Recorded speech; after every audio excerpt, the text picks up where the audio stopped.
नमस्कार प्रिय दर्शकों, स्वागत है आप सबका हमारे चैनल रिया टून्स पर। अगर आप हमारे चैनल पर पहली बार आए हैं तो कृपया हमारे चैनल को सब्सक्राइब जरूर करें, बेल आइकॉन ऑन करें और अच्छे अच्छे कमेंट किया करें ताकि हर आने वाले वीडियो का नोटिफिकेशन सबसे पहले आपको मिले। दोस्तों, गरुड़ पुराण में कहा गया है कि जो कथा बीच में छोड़ी जाती है वो पाप का कारण बनती है, इसलिए इस कहानी को अंत तक सुने। गांव के किनारे बसे एक छोटे से घर में रामनाथ जी अपने जीवन के आखिरी पड़ाव में थे। उम्र के 70वें पड़ाव पर पहुंच चुके रामनाथ जी का जीवन अब अकेलापन और तन्हाई से भर चुका था।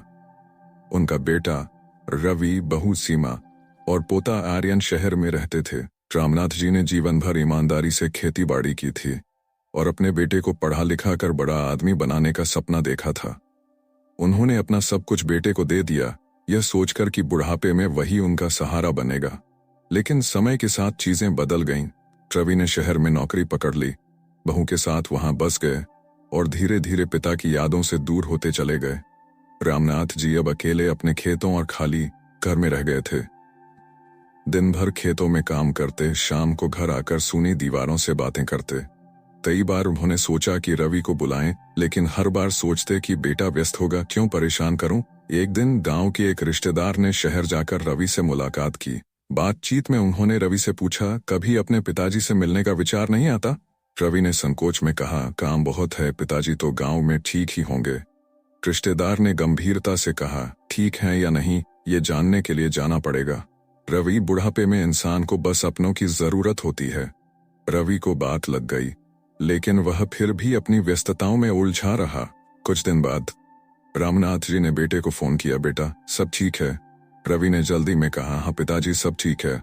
आप कैसे हैं? ठीक हूं बेटा, बस थोड़ा अकेलापन महसूस होता है। रवि ने जवाब दिया, पिताजी थोड़ा समय नहीं मिल पा रहा, लेकिन जल्द ही मिलेंगे। रामनाथ जी ने उम्मीद से फोन रखा, लेकिन इंतजार की घड़ियां लंबी होती गईं। एक दिन रामनाथ जी बीमार हो गए। गांव के डॉक्टर ने कहा, रामनाथ जी को शहर ले जाइए, यहाँ इलाज संभव नहीं। रिश्तेदारों ने रवि को फोन किया, लेकिन रवि ने व्यस्तता का हवाला देकर टाल दिया। रामनाथ जी की हालत बिगड़ती गई। अब रामनाथ जी को समझ आने लगा था कि जीवन में उनसे कहां गलतियां हुई हैं। रामनाथ जी की तबीयत दिन ब दिन बिगड़ती जा रही थी। उनके शरीर में कमजोरी घर कर गई थी, भूख प्यास भी कम हो गई थी, लेकिन सबसे बड़ी कमी थी अपनेपन की। गांव के कुछ बुजुर्ग और पड़ोसी मदद को आगे आए, लेकिन उनका भी एक दायरा था।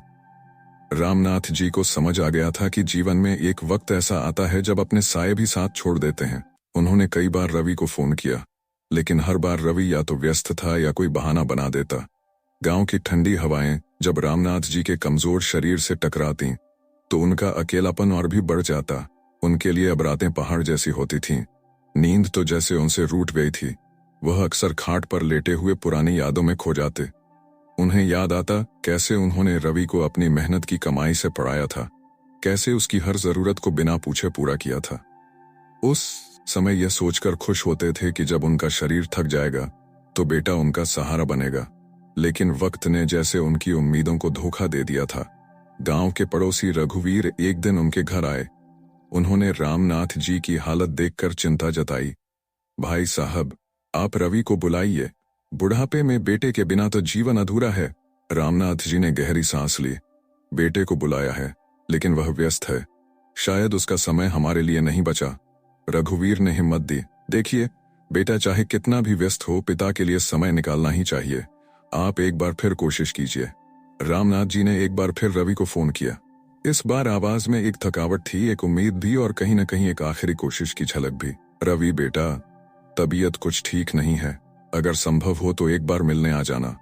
रवि ने थोड़ी देर चुप रहने के बाद कहा, पिताजी अभी तो ऑफिस के काम में बहुत दबाव है, लेकिन जल्द ही आने की कोशिश करूंगा। रामनाथ जी के दिल में जैसे कुछ टूट सा गया। उन्होंने फोन रखा, लेकिन उनकी आंखों में एक सन्नाटा उतर आया। उस रात रामनाथ जी बहुत देर तक करवटें बदलते रहे। उनकी आंखों में नींद नहीं थी, बल्कि वह पुरानी यादें थीं जिन्होंने उन्हें सुकून भी दिया और दर्द भी। वह याद करते रहे जब रवि छोटा था, कैसे उसके लिए दिन रात मेहनत की थी, कैसे उसकी हर खुशी के लिए अपना सब कुछ त्याग दिया था। लेकिन आज वही बेटा उन्हें देखने तक नहीं आ रहा था। रामनाथ जी की बिगड़ती तबीयत की खबर गांव में फैल गई। कुछ लोग सहानुभूति जताने आए, कुछ चुपचाप चले गए, लेकिन सबके दिलों में एक ही सवाल था, क्या बेटा नहीं आएगा? आजकल के बच्चे अपने माँ बाप को भूल जाते हैं।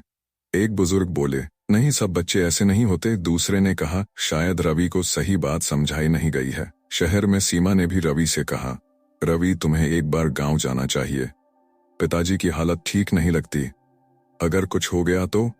रवि ने कहा, सीमा मैं जानता हूं, लेकिन ऑफिस का काम छोड़कर अभी जाना मुश्किल है, मैं जल्द ही जाकर मिल लूंगा।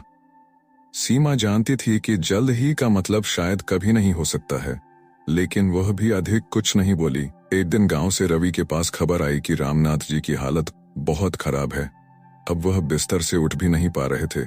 यह खबर सुनते ही रवि के दिल में कुछ टूटा, एक झटका सा लगा, लेकिन उसके भीतर कहीं न कहीं अभी भी दुविधा थी। क्या मैं सब कुछ छोड़कर गांव जाऊं? क्या ऑफिस का काम छोड़ सकता हूं? वह खुद से सवाल करता रहा। रामनाथ जी अब अपने बिस्तर पर ही पड़े रहते थे।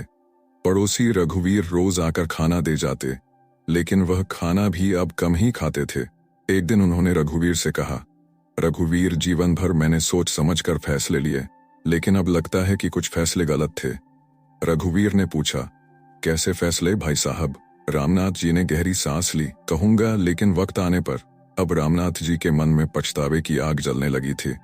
उन्होंने जीवन में 5 ऐसी बड़ी गलतियां की थीं, जिनका खामियाजा अब भुगत रहे थे, लेकिन अभी वह इन गलतियों को किसी से साझा नहीं कर पाए थे। रवि के मन में भी बेचैनी थी। वह जानता था कि पिताजी के लिए समय निकालना जरूरी है, लेकिन जीवन की व्यस्तता उसे रोक रही थी। सीमा ने फिर समझाया, रवि, जीवन की व्यस्तता उसे रोक रही थी, मैं काम चलता रहेगा, लेकिन पिता फिर नहीं मिलेंगे।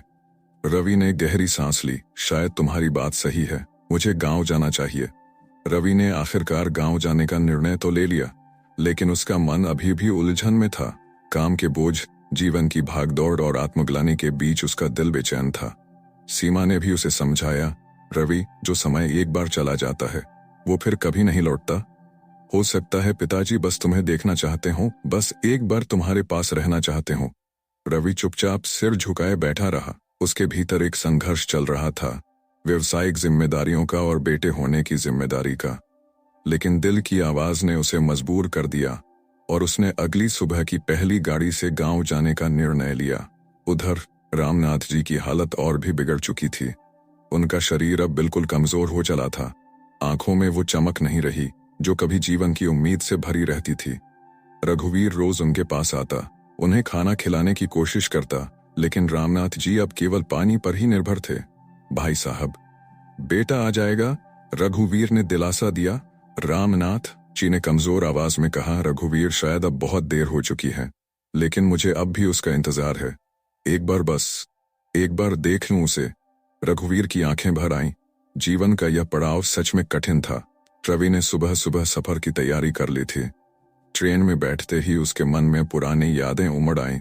जब वह छोटा था तो कैसे पिताजी उसके लिए छोटी छोटी खुशियों का ख्याल रखते थे। सर्दियों की ठंडी रातों में जब रवि ठंड से कांपता तो पिताजी अपना पुराना कंबल उसके ऊपर डाल देते। गर्मियों में जब वह खेतों में जाता तो पिताजी अपने हाथों से खाना पैक कर देते। कितनी बार पिताजी ने मेरी जरूरतों को अपनी जरूरतों से ऊपर रखा। रवि ने सोचा, क्या मैंने भी ऐसा किया? जवाब उसके दिल में कहीं छुप गया। गांव की ओर बढ़ती सड़कें अब वीरान सी लग रही थीं, जैसे हर रास्ता उसके मन की बेचैनी को और गहरा कर रहा था। रवि का मन बार बार यही सोच रहा था, क्या पिताजी मुझे देखकर खुश होंगे या मुझे माफ करेंगे? इधर रामनाथ जी को भी लग रहा था कि शायद अब उनका अंत निकट है, लेकिन वह तब तक हार मानने को तैयार नहीं थे जब तक अपने बेटे से मिल नहीं लेते। उन्होंने रघुवीर से कहा, अगर रवि आ जाए तो मुझे एक बात कहनी है, मैं नहीं चाहता कि वह मेरी जैसी गलती करे। रघुवीर ने कहा, आप कहिए, मैं भी सुनूंगा। रामनाथ जी ने सिर हिलाया, नहीं, उसे ही पहले कहूंगा, उसके बाद तुम सबको भी बताऊंगा। रघुवीर चुप हो गया। आखिरकार रवि गांव पहुंच गया। जैसे ही उसने अपने घर की चौखट पर कदम रखा, एक अजीब सी टीस उसके मन में उठी। बचपन का वह घर, जहां हर दीवार में उसकी हंसी की गूंज थी, अब वीरान सा लग रहा था। रवि ने दरवाजा खोला और भीतर प्रवेश किया। कमरे के कोने में रघुवीर बैठे थे। उन्होंने रवि को देखा तो उनकी आंखें भर आईं। आ गए बेटा, उन्होंने धीरे से कहा। रवि ने कांपती आवाज में पूछा, पिताजी कैसे हैं? रघुवीर ने सिर झुका लिया। अब बस इंतजार है तुम्हारा। रवि धीरे धीरे उस कमरे में गया जहां रामनाथ जी बिस्तर पर लेटे हुए थे। उनकी आंखें बंद थीं, लेकिन जैसे ही उन्होंने रवि की आहट सुनी, उनकी पलकें धीरे धीरे खुल गईं। उनकी आंखों में एक चमक थी, मिलन की, सुकून की। रवि तू आ गया? उनकी आ गया आवाज में कंपन था।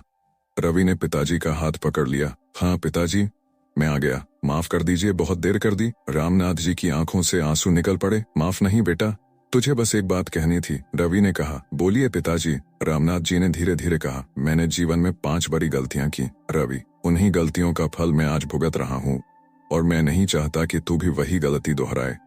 रवि ने चौंक कर पूछा, कौन सी गलतियां पिताजी?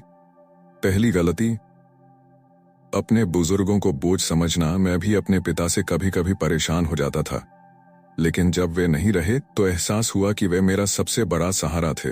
दूसरी गलती, जीवन भर अकेले निर्णय लेना। मैंने कभी तुझसे अपने फैसलों पर सलाह नहीं ली। मैंने समझा कि पिता का निर्णय अंतिम होता है, लेकिन शायद अगर तुझसे सलाह ली होती तो रिश्ते और मजबूत होते। तीसरी गलती, सारा धन और जायदाद बेटों के नाम कर देना। मैंने तुझ पर भरोसा किया, लेकिन शायद वक्त से पहले कर दिया।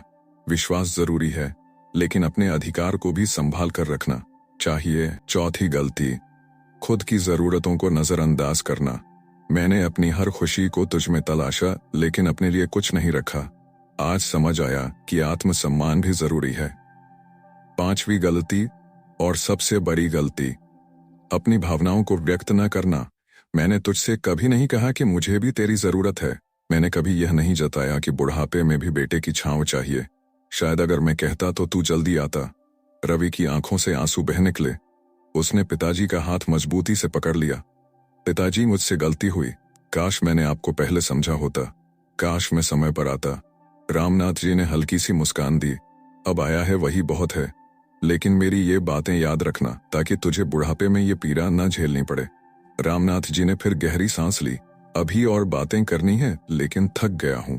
कल सुबह फिर बैठकर बात करेंगे। रवि ने सिर हिलाया। ठीक है पिताजी। रात गहराती जा रही थी। कमरे में सन्नाटा पसरा था। बाहर पेड़ों की सरसराहट, कभी कभी झींगुरों की आवाज और दूर कहीं कुत्तों के भौंकने की आवाज इस सन्नाटे को तोड़ रही थी। लेकिन कमरे के भीतर समय जैसे थम सा गया था। रवि रामनाथ जी के पास बैठा। उनका हाथ थामे सोच में डूबा था। पिता की कही बातें उसके दिल में गूंज रही थीं। उनकी 5 गलतियां, जिनका बोझ वे जीवन के अंतिम क्षणों तक ढोते रहे।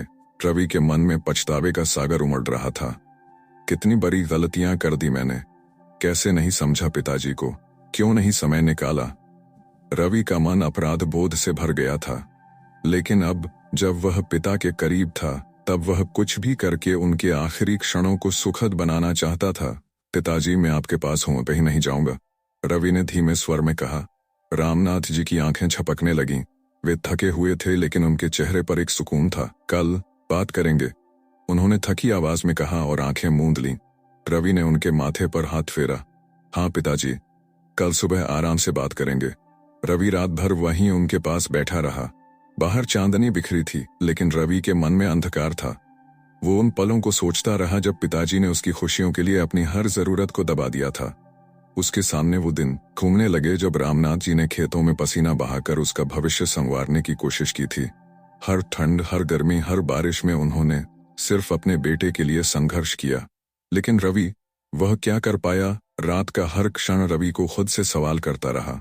सुबह होते ही रवि की आंखें खुलीं। उसके भीतर एक डर था। उसने तुरंत पिताजी की ओर देखा। रामनाथ जी अभी भी लेटे थे, आंखें बंद थीं, उनका चेहरा शांत था, लेकिन बहुत थका हुआ भी। रवि ने धीरे से उनका हाथ पकड़ा। पिताजी, और यह को मुझसे बातें करनी थी। कोई उत्तर नहीं आया। रवि ने उनका सिर सहलाया। पिताजी उठिए, मैं हूं ना आपके पास। लेकिन कमरे में गहरी खामोशी थी। रवि की सांसें रुक सी गईं। उसने जल्दी से उनकी नब्ज टटोली, लेकिन वहां कोई हलचल नहीं थी। नहीं नहीं नहीं पिताजी। लेकिन रामनाथ जी अब इस दुनिया में नहीं थे। उनका सफर खत्म हो चुका था। रामनाथ जी के जाने की खबर जैसे ही गांव में फैली, हर ओर शोक की लहर दौड़ गई। रघुवीर सबसे पहले पहुंचे। उन्होंने रवि को गले से लगा लिया। भाई साहब, उन्होंने बस तुम्हारा इंतजार किया था। खुश हो गए होंगे तुम्हें देखकर। रवि फूट फूट कर रो पड़ा। मैंने देर कर दी। मैंने बहुत देर कर दी। रघुवीर ने सांत्वना दी, नहीं बेटा, आखिरी वक्त में तुझे देखकर ही उनका दिल शांत हुआ होगा। अगले दिन रामनाथ जी का अंतिम संस्कार हुआ। गांव के लोग भारी मन से शामिल हुए। हर कोई जानता था कि रामनाथ जी ने कितनी ईमानदारी से जीवन जिया था। रवि ने उनके सिरहाने बैठकर उनकी आत्मा के लिए प्रार्थना की। पिताजी, मैंने आपकी सेवा नहीं कर पाई, लेकिन वादा करता हूं आपकी कही हर बात को जीवन में अपनाऊंगा। अंतिम संस्कार के बाद रवि ने रघुवीर को बुलाया। रघुवीर चाचा, पिताजी ने जिन गलतियों का जिक्र किया था, अब मैं उन्हें नहीं दोहराऊंगा। मैंने बहुत कुछ खो दिया है, अब और खोना नहीं चाहता। रघुवीर ने सिर हिलाया, यह समझदारी का काम है बेटा। रवि ने अपनी बात आगे बढ़ाई। मैं अब हर महीने गांव आऊंगा, यहाँ के लोगों से, पिताजी के दोस्तों से मिलने, और सीमा को भी यहाँ लाऊंगा ताकि वह भी देख सके कि असली जीवन क्या होता है। रवि ने पिताजी की 5 गलतियों से बहुत कुछ सीखा। 1. बुजुर्गों की अहमियत। रवि ने ठान लिया कि वह अपने ससुराल में भी बुजुर्गों की इज्जत करेगा। उसने सीमा से भी कहा, अपने माँ बाप की सेवा करो, वरना जीवन भर पछताओगी। 2. सलाह मशविरा करना। रवि ने जीवन के हर बड़े फैसले में अपने परिवार से सलाह लेने का निर्णय लिया। उसने समझ लिया कि निर्णय अकेले नहीं, मिलजुल कर लेने चाहिए। 3. धन का संतुलन। रवि ने सीखा कि अपने जीवन का नियंत्रण अपने हाथ में रखना चाहिए। सारा अधिकार जल्दबाजी में किसी और को सौंपना समझदारी नहीं होती। 4. स्वयं का सम्मान। रवि ने निर्णय लिया कि वह अपनी खुशी को भी महत्व देगा, अपने जीवन के सपनों को भी पूरा करेगा। 5. भावनाओं का इजहार। रवि अब अपने बेटे आर्यन से भी खुलकर बातें करेगा। उसे बताएगा कि पिता को भी अपने बच्चों की जरूरत होती है। रवि ने गांव के खेतों की ओर देखा। पिताजी की मेहनत की जमीन जो अब वीरान थी, मैं फिर से इन खेतों में जान डालूंगा। पिताजी की आत्मा को यही सच्ची श्रद्धांजलि होगी। रघुवीर ने कहा, हाँ बेटा, यही सही होगा। जब रवि ने सीमा को सारी बातें बताईं, तो उसकी आंखें भी भर आईं। रवि, मैं भी तुम्हारे साथ गांव चलूंगी, हम साथ मिलकर इस घर को फिर से जीवंत बनाएंगे। रवि ने राहत की सांस ली, शायद यही पिताजी की सच्ची याद होगी। रवि ने गांव में एक स्कूल खोलने का भी निर्णय लिया, ताकि पिताजी के सपनों को आगे बढ़ा सके। पिताजी ने मेरे लिए जो किया, अब मैं गांव के बच्चों के लिए वही करूंगा। रघुवीर ने कहा, पिताजी का सपना तुम्हारे हाथों से पूरा होगा। वो जहां भी होंगे खुश होंगे। रामनाथ जी का अंतिम संस्कार हो चुका था, लेकिन उनके अनुभव और उनकी दी हुई सीख रवि के मन में गूंजती रही। उनके जाने से पैदा हुआ खालीपन, एक गहरे पछतावे का एहसास और एक जिम्मेदारी की भावना रवि के जीवन में हमेशा के लिए दर्ज हो गई थी। रवि अब अपने जीवन में एक बड़ा बदलाव लाना चाहता था। अपने पिता की अंतिम सीख को जीवन में अपनाना ही अब उसका उद्देश्य बन गया था। अगले ही दिन रवि ने सबसे पहला कदम उठाया। उसने सीमा को बुलाया और कहा, सीमा, मैंने जीवन में बहुत कुछ खो दिया है, लेकिन अब मैं और कुछ खोना नहीं चाहता। पिताजी का सपना, उनके विचार, उनकी मेहनत, मैं उसे मरने नहीं दूंगा। सीमा ने धीरे से सिर झुकाया। रवि, मैं तुम्हारे साथ हूं, चलो इस गांव को फिर से जीते जागते सपनों से भर देते हैं। रवि ने सीमा की आंखों में देखा, जहां समर्थन और विश्वास की चमक थी। रवि ने सबसे पहले अपने पिता की जमीन को फिर से उपजाऊ बनाने का संकल्प लिया। उसने गांव के लोगों को बुलाया और कहा, पिताजी ने इन खेतों को अपने खून पसीने से सींचा था। अब मैं इस विरासत को आगे बढ़ाऊंगा, लेकिन मुझे आप सभी का साथ चाहिए। गांव के बुजुर्ग और युवाओं ने मिलकर काम शुरू किया। पुराने सूखे खेतों में फिर से हल चलने लगे। रवि ने आधुनिक खेती के तरीके अपनाने का निर्णय लिया, ताकि खेत अधिक उपजाऊ बन सकें। रघुवीर भी हर कदम पर साथ थे। बेटा, तुम्हारे पिताजी को तुम पर गर्व होता। रवि ने गांव में एक स्कूल खोलने का भी निर्णय लिया। यह उसका पिताजी को दिया गया वादा था। पिताजी हमेशा कहते थे कि शिक्षा ही सबसे बड़ी विरासत है। रवि ने सीमा से कहा। स्कूल का नाम रखा गया रामनाथ विद्या निकेतन। गांव के बच्चों के चेहरों पर खुशी की चमक थी। पहली बार उन्हें पढ़ाई का सपना साकार होते दिखा। रवि ने कहा, यह स्कूल सिर्फ पढ़ाई का स्थान नहीं होगा, बल्कि यहाँ जीवन के सही रास्ते की सीख भी दी जाएगी। पिताजी की तरह हर बच्चा सच्चे मूल्य और संस्कार सीखेगा। रवि ने अपने बेटे आर्यन से भी खुलकर बातें करनी शुरू की। एक दिन जब वह गांव आया, तो रवि ने उसे खेतों की ओर ले जाकर कहा, बेटा, तुम्हारे दादा ने ये खेत अपने खून पसीने से सींचे हैं। यह हमारी जड़ें हैं, हमारी असली पहचान। आर्यन ने आश्चर्य से पूछा, पापा, क्या मैं भी खेती कर सकता हूँ? रवि मुस्कुरा दिया।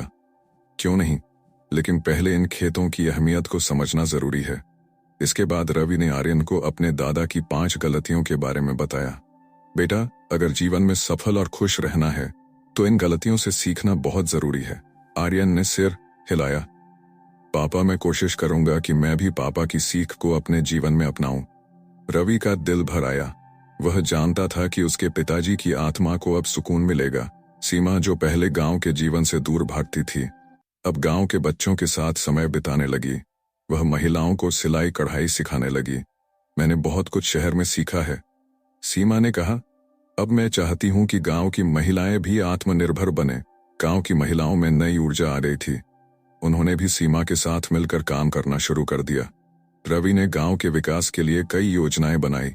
उन्होंने पंचायत के साथ मिलकर सड़कें ठीक कराईं, पानी की व्यवस्था सुधारी और गांव के बुजुर्गों के लिए एक विश्राम गृह का निर्माण करवाया।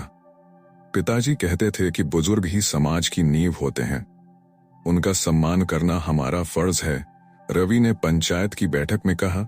रवि के जीवन में अब पिताजी की दी हुई सीख एक मार्गदर्शक की तरह थी। उन्होंने हर कदम पर उन बातों का पालन किया। एक, बुजुर्गों का सम्मान। रवि ने अपने गांव के बुजुर्गों के लिए एक खास सभा रखनी शुरू की, जहां हर सप्ताह उनकी समस्याएं सुनी जाती और हल की जाती। 2, सलाह मशविरा। हर बड़े निर्णय में रवि अपने परिवार और गांव के लोगों से सलाह लेने लगा। 3, संपत्ति का संतुलन। रवि ने अपने बच्चों को जिम्मेदारी सौंपी, लेकिन साथ में सिखाया कि कैसे जीवन में संतुलन बनाए रखा जाता है। 4, स्वयं का सम्मान। रवि ने अपने लिए भी समय निकालना शुरू किया, अपने छोटे छोटे शौक पूरे किए ताकि जीवन में संतुलन बना रहे। 5, भावनाओं का इजहार। रवि ने अपने परिवार में खुला संवाद शुरू किया। प्यार, चिंता, दुख, हर भावना को व्यक्त किया। कुछ वर्षों बाद जब स्कूल के पहले बैच के बच्चे उच्च शिक्षा के लिए गांव से बाहर गए तो रवि की आंखों में गर्व की चमक थी। रघुवीर ने एक दिन कहा, रवि, तुम्हारे पिताजी का सपना पूरा हो गया, अब उनकी आत्मा को सुकून मिलेगा। रवि ने आसमान की ओर देखा। पिताजी, आपने जो अधूरा छोड़ा था, मैंने उसे पूरा करने की कोशिश की है। रवि ने एक दिन गांव के लोगों को एक सभा में बुलाया। मेरे पिताजी ने मुझे 5 ऐसी गलतियों के बारे में बताया जो उन्होंने अपने जीवन में की। मैं चाहता हूं कि हम सब उन गलतियों से सीखें ताकि हमारे जीवन में कोई पछतावा न हो। सभा में हर चेहरा गंभीर था, लेकिन प्रेरणा से भरा। रवि ने अपनी बात आगे बढ़ाई। हम सबको चाहिए कि अपने बुजुर्गों का सम्मान करें, सलाह लें, जीवन में संतुलन बनाए रखें, अपने आत्मसम्मान को न भूलें और सबसे जरूरी, अपनी भावनाओं को खुलकर व्यक्त करें। समय बीतता गया, लेकिन रामनाथ जी की यादें रवि के जीवन में जीवित रहीं।